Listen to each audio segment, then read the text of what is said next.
गुरुजी, मैं पानी का लोटा चढ़ाते चढ़ाते मेरा पूरा कम से कम मेरे को 8 साल हो गया, पर मेरी जिंदगी में सुख बिल्कुल नहीं आया।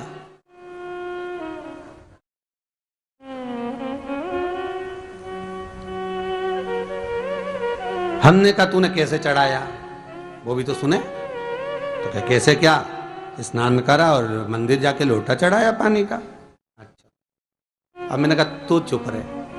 उसके पति, यहीं की इसी ऑफिस की बात है, भवानी मंडी से, उसके पति से पूछा, हाँ जी वर्मा जी सही बताओ, पत्नी लोटा कैसे चढ़ाई।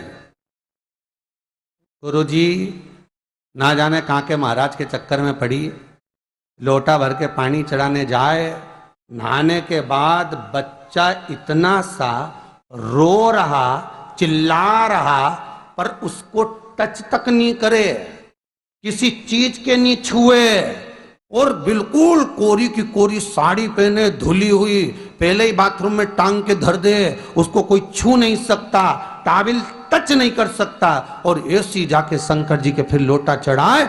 मंदिर में अगर किसी ने छू लिया तो वापिस आ जाए, नहाए धोए फिर जाए। मैंने कहा बस अब तो तू ऐसी जिंदगी भर चढ़ाती रहे तो भोलेनाथ आएगा ही नहीं।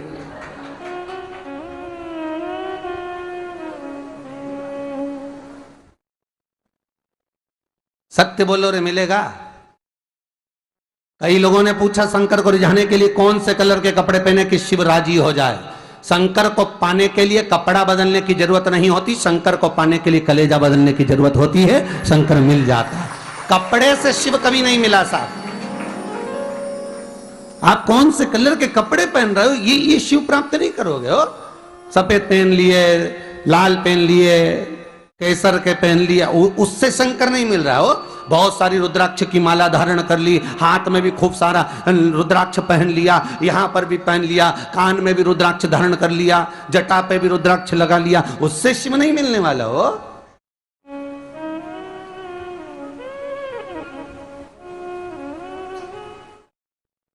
अरे भाई,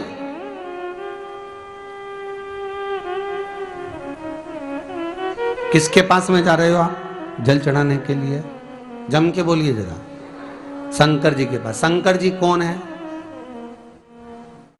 तुम्हारे कौन से मतलब नहीं है। भगवान को तो केवल इतना मतलब है कि आप मन कैसा लेकर आए हो। ये तन साफ करने से, स्नान करने से, खूब रगड़ रगड़ के नहाने से, लक्स पेयर से, खूब घिस घिस के नालों ने, क्रीम ने, पाउडर, डेंटिंग पेंटिंग करके फिर भगवान के पास जाओ और बढ़िया 2-4 घंटे तक फैशन करके भगवान को रिझाओ, भगवान रिझेगा? अरे गर्ग संहिता में लिखा है कि शंकर को एक बार प्रणाम करने का फल क्या है कि 10 अश्वमेध यज्ञ के स्नान का जो फल होता है वो मात्र शंकर को प्रणाम करने से मिल जाता है। कितना? 10 अश्वमेध यज्ञ के स्नान का जो फल है शंकर को मात्र प्रणाम करने से मिल जाता है। पर गर्ग संहिता कहती है कि 10 अश्वमेध यज्ञ के स्नान के बाद भी मनुष्य का जन्म वापिस मिल सकता है। मतलब वापिस तुम्हारा जन्म हो सकता है, किसी भी रूप में हो जन्म हो सकता है। पर शिव पुराण कहती है, गर्ग संहिता कहती है, स्कंद पुराण कहती है, नर्मदा पुराण कहती है कि महाराज इतना जरूर है कि शिव को प्रणाम करने का फल उतना है कि 10 अश्वमेध यज्ञ के स्नान का फल मिल जाता है। पर गर्ग संहिता कहती है कि शंकर के चरणों में अगर प्रणाम कर लिया तो ये पक्का है कि अश्वमेध यज्ञ का फल भले कट जाए पर शंकर के प्रणाम का फल नहीं कटता, उसका वापिस जन्म नहीं होता और वो शिव का हो जाता, वो शंकर का हो गया, फिर उसका जन्म नहीं है महाराज।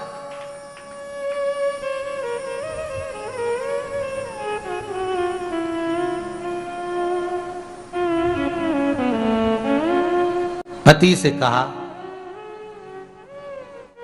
हाथ धो, स्नान कर लो जल्दी से, फिर अपन को चलना है मंदिर। पति बोला नहा लिया एक बार तो दूसरी बार फिर से नहा लो।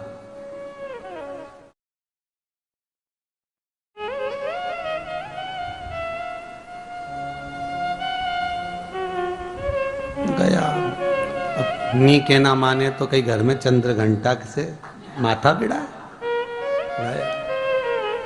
स्नान करा फिर आया। चल पलंग पे काय को बैठ गए?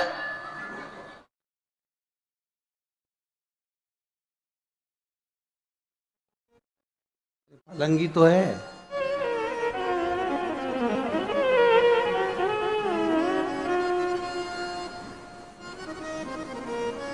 फिर सना के आओ।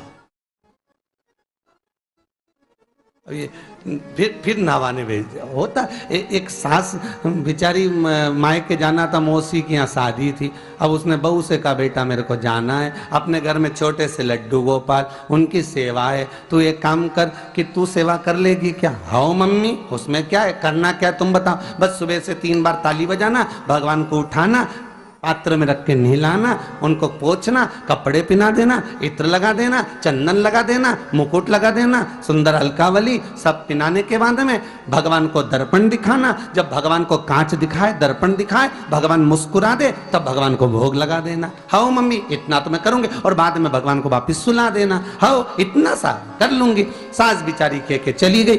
अब बहू सुबह से उठ के 3 बार ताली बजाई, भगवान को उठाया, बिठाया, नहवाया, तैयार कर दिया। तैयार करके जो दर्पण दिखाया तो भगवान तो मुस्कुराया ही नहीं।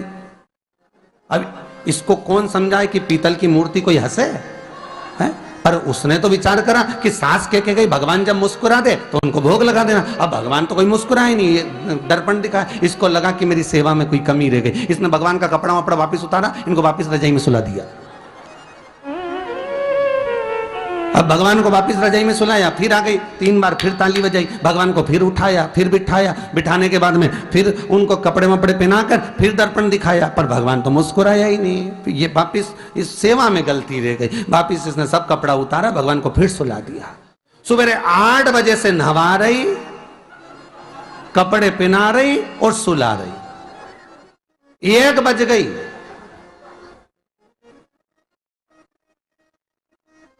कुछ गलती रह गई होगी अपने सास के गई। अब की बार फिर भगवान को नहवाया। भगवान भी मन में सोचे नहवाई नहवा रही, खवा तो कछु ना रही। 28 बार नहवा दिया। इसके बाप का क्या जाए, 29 बार भी नहवा देगी। सर्दी होगी तो हमको होगी, इसका क्या जाए।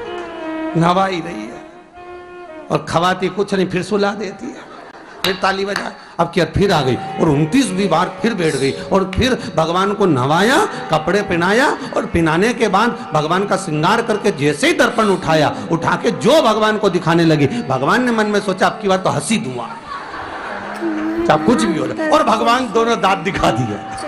जैसे ही भगवान ने दांत दिखाया, इसने दर्पण रखा और जल्दी से भोग लाई, भगवान के जिमाया। भगवान के जिमाया, जिमने के बाद भगवान को फिर वापस सुला दिया। अब ये सुबह से जैसे ही आए तो भगवान पहले ही मुस्कुरा के, क्योंकि भगवान को मालूम है नहवाएगी 25 बार का मतलब उससे चंद हंसी दो, हंसने में क्या जाता। तो भगवान पहले से मुस्कुरा के बैठ जाए। अब एक दिन सास आ गई। सास ने कहा बहू अब सेवा मैं कर लूंगी। हाँ मम्मी कर लो। मम्मी सेवा करने बैठी। मम्मी ने भी स्नान कराया, श्रृंगार करा, कपड़े पहनाए, मुकुट लगाया। सब लगाने के बाद जैसे ही सास कांच दिखाने के लिए दर्पण को उठाई, इतने में से मूर्ति में से आवाज आई, दर्पण तो तेरी बहू दिखाएगी, उसको बुला दे, बहुत जोरदार दिखाती, वो दिखा सकती, तू वापिस धर दे दर्पण, तेरे बस का नहीं। भगवान को भी लगा कि भैया सामने, अब इसमें कोई दिखावा था क्या? प्रेम, वात्सल्य था। भगवान भक्ति के बल पर ही था। फिर बैठ गए पलंग पे, नाव वापिस नाते नाते चले, मंदिर पहुंच गए। और राम बेलपत्तर तो घर धरी आई। जैसे ही बोली बेलपत्तर घर धरी आई, पति इसको घूर के देखा, 2 बार नवाया है और बेलपत्तर रखी आई घर। ये पति से कहती कि तुम लेने जाओ, उससे पति पहले ही बोल दिया था कि मेरा तो आज घुटना बहुत दुख रहा, बहुत घुटना दुख रहा।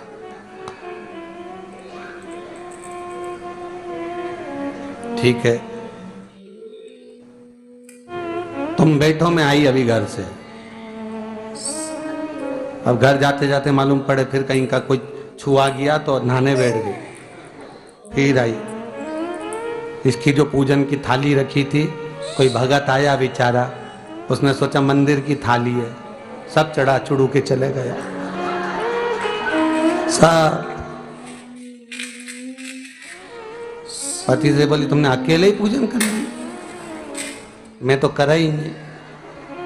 ये नंदी जहां बैठा उसके पास में बैठा, मैंने हाथ नहीं लगाया। तो ये सामान कौन चढ़ाया? इनकी आई थी, सब चढ़ाया। तो क्या शर्म नहीं आई? बेलपत्तर तो था ही नहीं।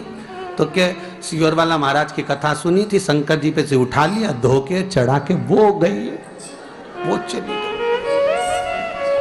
शिव ये नहीं कह रहा कि तुम वस्तुएं बटोर कर लाओ। शंकर कहता तुम्हारे पास में मिल जाए तो समर्पित कर दो, नहीं मिले धोया, वापिस शिव को चढ़ा दिया, वापिस शंकर को समर्पित कर दिया। शिव स्वीकार करेंगे। एक महीने तक भी एक बेलपत्र को धोकर शंकर को रोज चढ़ाते रहो तो भी शंकर स्वीकार करेंगे। उसमें भगवान ये नहीं सोचेंगे कि निर्माल्य है, स्वीकार करेंगे।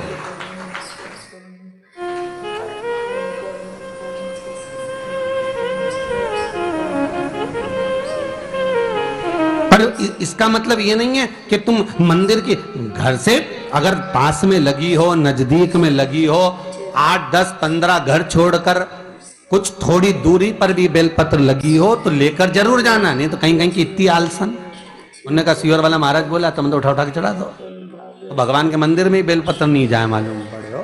तो ऐसा नहीं है कि नहीं जाए वाला, जाओ, पास में लगी हो तो लेकर जरूर जाओ। भगवान को समर्पित करने के लिए थोड़ा ना थोड़ा भाव भगवान के द्वार पर जरूर लेकर जाओ।